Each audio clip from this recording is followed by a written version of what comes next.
Nous vous saluons, sœurs et frères, au nom de Jésus-Christ.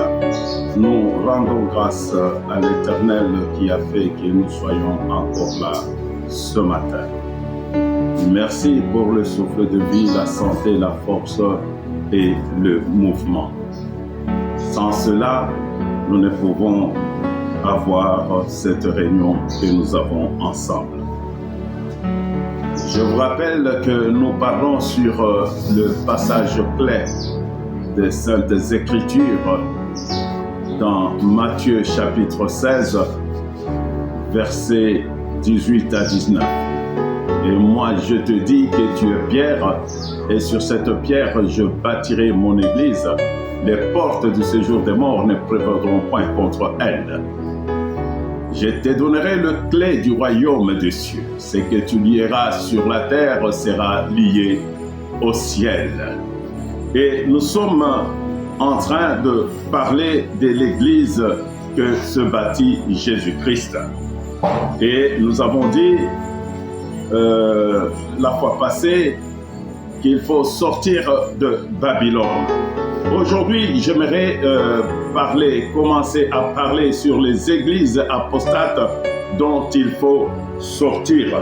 Ces églises apostates dont on nous parle dans 2 Corinthiens chapitre 6, 14 à 17, je vais lire. Ne formez pas avec les incroyants un attelage disparate. Car quelle association y a-t-il entre la justice et l'iniquité?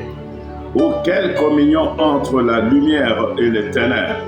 Et quel accord entre Christ et Bélial? Quelle part le croyant a-t-il avec le non-croyant? Quel contrat d'alliance entre le temple de Dieu et les idoles? Car nous sommes le temple de Dieu vivant, comme Dieu l'a dit.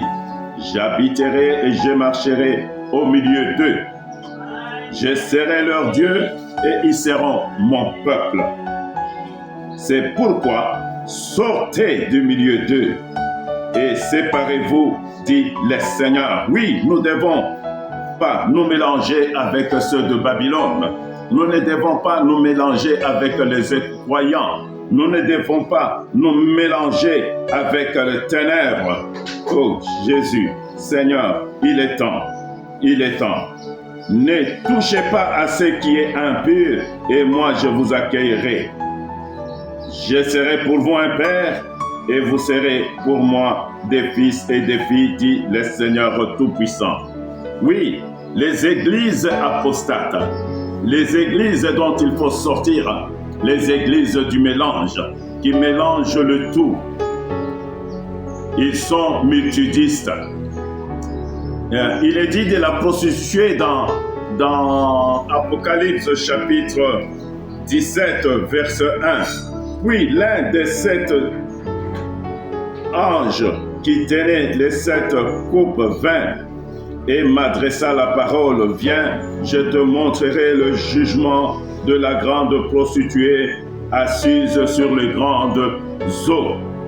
Les grandes eaux symbolisent la multitude, dont l'esprit est sous-développé, dont l'esprit est instable, dont l'esprit est mouvant. Dans ces églises, c'est le nombre qui prime.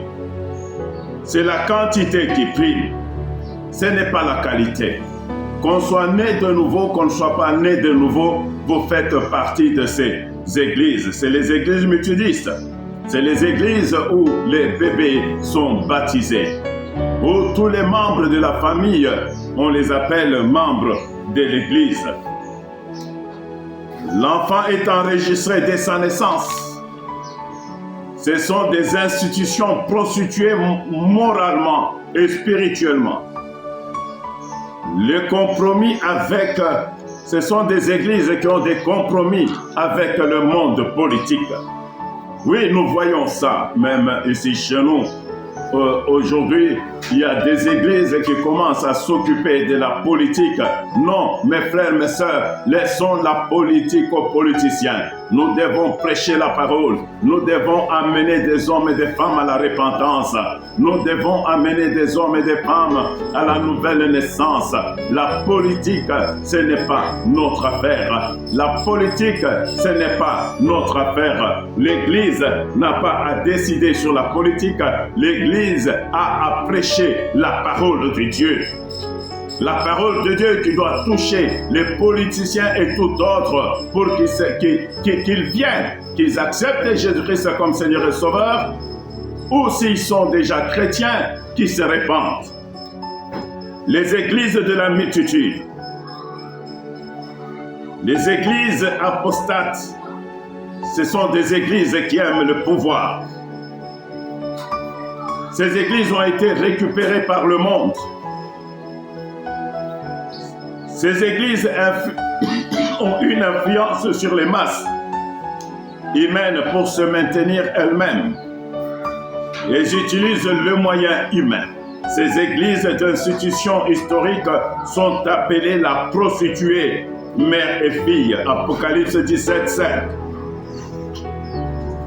Cette sorte d'institution est reconnue de pouvoir public, de militaires, des policiers, des banques. Le roi et les présidents se sont livrés avec elle à l'impudicité.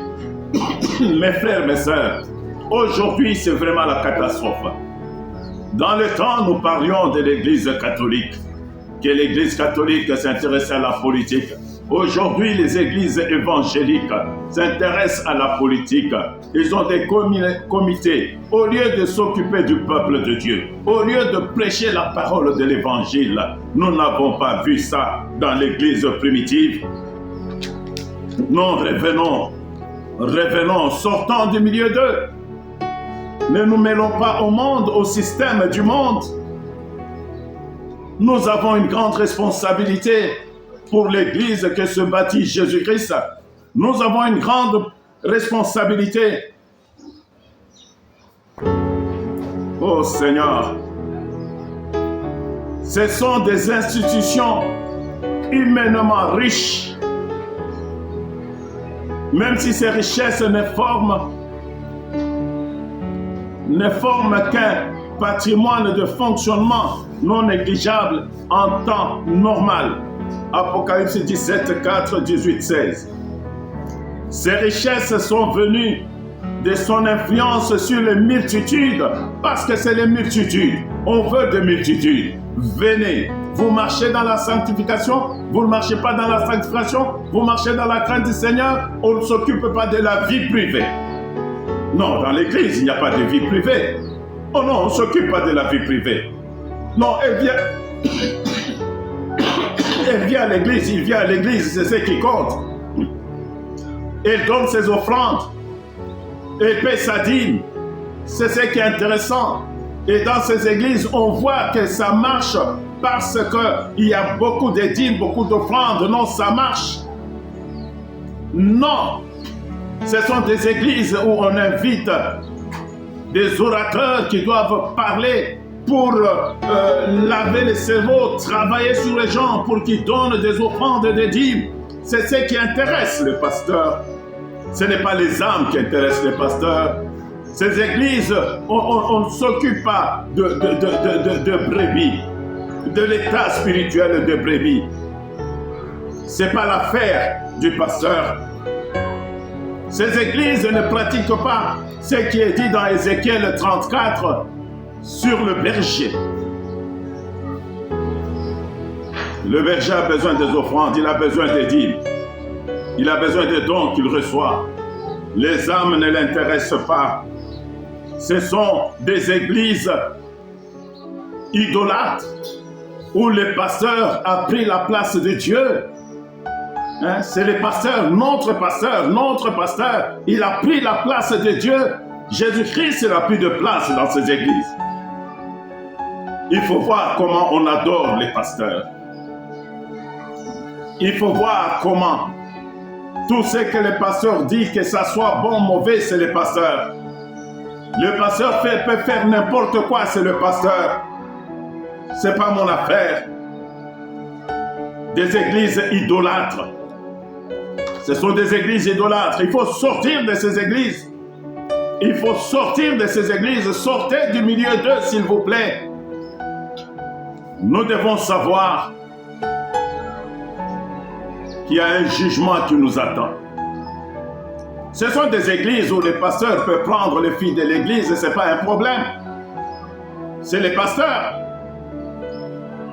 Ce sont des églises où on fait n'importe quoi. On accepte, c'est de la multitude. On a besoin du nombre. On a besoin du nombre. Nous sommes la grande église. Oui, nous sommes, en d'autres termes, nous sommes la grande prostituée. En d'autres termes, nous sommes la grande prostituée.